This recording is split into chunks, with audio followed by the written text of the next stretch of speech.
Pretty exciting stuff. Tell you what, that's what we're about. We're about building God's kingdom. And that is, at the end of the day, what we breathe and live for. Tangibly building God's kingdom. It's all about the blueprints, right? So we're talking about building. We're talking about construction. You guys got to see that as you walked in, that kind of framing out there and what that looks like. In any project, whether we're building the kingdom of God or building houses down in Tecate, Mexico, any building project that you and I kind of, get involved in, and if you've ever been involved in a home renovation or something like that, there's just a few elements that has to happen.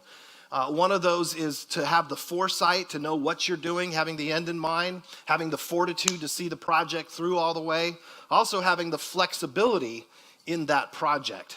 So it takes these different pieces, and that's true for our lives.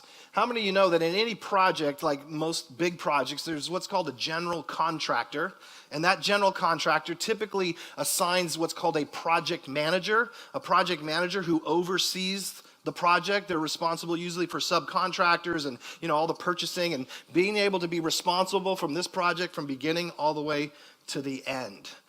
How many of you know in here this morning, point to yourselves, you say, I am a project manager.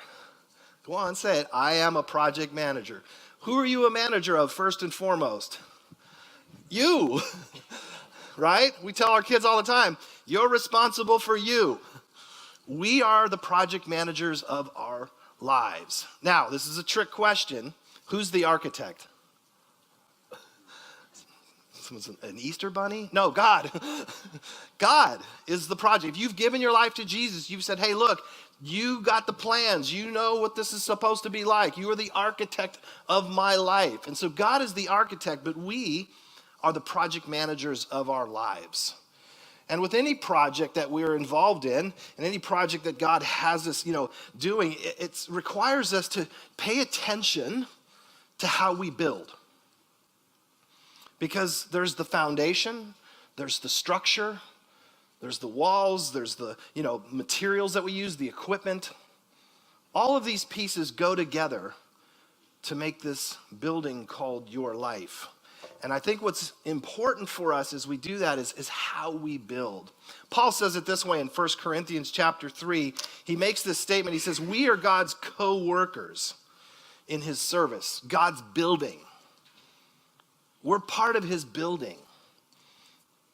And we're actively involved. He goes on to say in chapter 3, verse 9 and 10, he says, by the grace that God has given me, I laid a foundation as a wise builder. In other words, the project manager. And someone else is building on it. In other words, like putting up the walls and doing the superstructure, everything involved.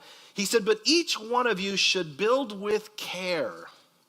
For no one can lay again the foundation other than the one already laid, which is Jesus Christ. And if anyone builds on this foundation using gold, silver, costly stones, wood, hay, or straw, their work will be shown for what it is because the day will bring it to light. In other words, he's saying don't use cheap materials. You ever had somebody do some work on your house and you're like, what is this? Right? So he's saying, hey, look, how you build matters. Don't use cheap materials. He says, because at the end of the day, it's going to be revealed with fire, and the fire will test the quality of each person's work. Now, I know that sounds a little gnarly, but what he's talking about is the idea of using precious metals that you would heat it up, and then as you heat it, the impurities would float to the top. They called that dross, and they would scrape that dross off and keep reheating and refining that so you have pure, gold or silver. And so he's saying, look, the fire is a way to reveal the quality of the work, okay? Also, it's this idea that there's going to be a final inspection, right? There is. We, in fact, are tested every day. How many of you know that today, when you leave here, there's a test on today? That's called your life. There's always a test. And so he says, look, if what has been built survives, the builder will receive a reward. If it's burned up, the builder will suffer loss, but yet will be saved, even though as one escaping through the flames. I've always been fascinated by that verse. I'm like, what does that mean? I picture this guy didn't build his life well, but he was a follower of Jesus, and he's still going to go to heaven, but it's like he's running and his clothes are on fire. They're smoldering a little bit. You don't see it that way? Okay, well, I do. So Paul's using this analogy. He's like, but you're going to be a little, singed, which can happen in our lives if we don't build carefully. We can get a little singed. He goes, don't you know that you yourselves are God's temple and that God's Spirit dwells in your midst? This is about building your future, building your life. And one thing I've learned about any project that I've ever been involved in is that it usually takes twice as long and costs twice as much. Anybody know what I'm talking about? Why? Because there's this little thing called change orders. There's change.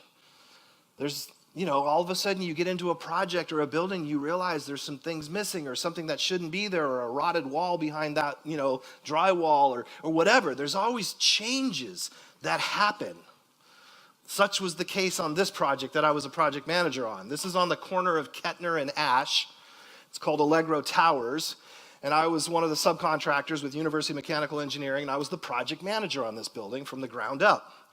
And one of the things we did in this project, so as the heating and ventilation contractor, we had to put in all the heating ventilation. And as they got to about the 8th floor, and what I mean is every week they would pour a floor with concrete. So that's how fast this building was going up. So every week a whole new floor was poured.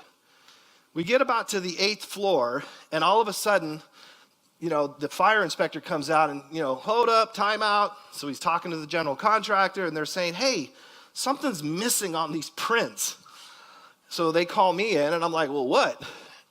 On the back of this building are open corridors. So in other words, you can take the elevator up and walk through the open corridor, into the different units, the housing, right? And so it's open. Well, they considered those fire-rated corridors, which means everything that you put into those has to be rated, for instance, like the ventilation, the air conditioning or air going through the vents and the ductwork. You would have to be able to shut it down if there was a fire. So what's called fire smoke dampers, they would put these dampers in through the rated corridor so that if a fire was blazing, these dampers would shut and not spread the fire.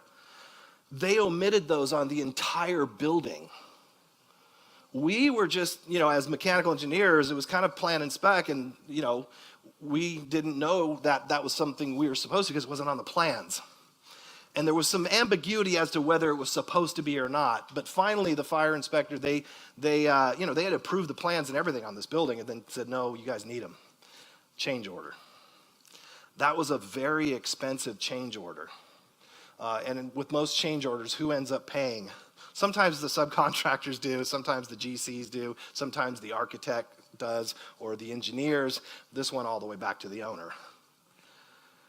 And so we had to put change orders in it. And this was super costly because you have 8 floors that are solid concrete, some of them 2 feet thick, that you have to figure out how to put a ductwork through.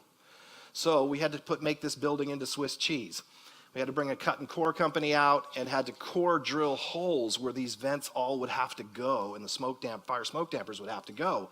But you couldn't just do it because the architect on this was from Canada and Vancouver. If you notice, this looks like a lot of high-rises in Canada. It was a tension rod building, which means there's all these tension rods embedded into the concrete, which means you had to x-ray everywhere you were going to drill first to make sure that this was okay. You get how this gets really expensive really quick, right? And so it was gnarly. But ultimately, that had to happen. And so, we made the changes and figured it out and, got paid. But it was like it shut the whole project down. You think about your life and the changes that have to happen. That sometimes we get on this roll and God brings up something in our lives and we're like, oh, I got to change this.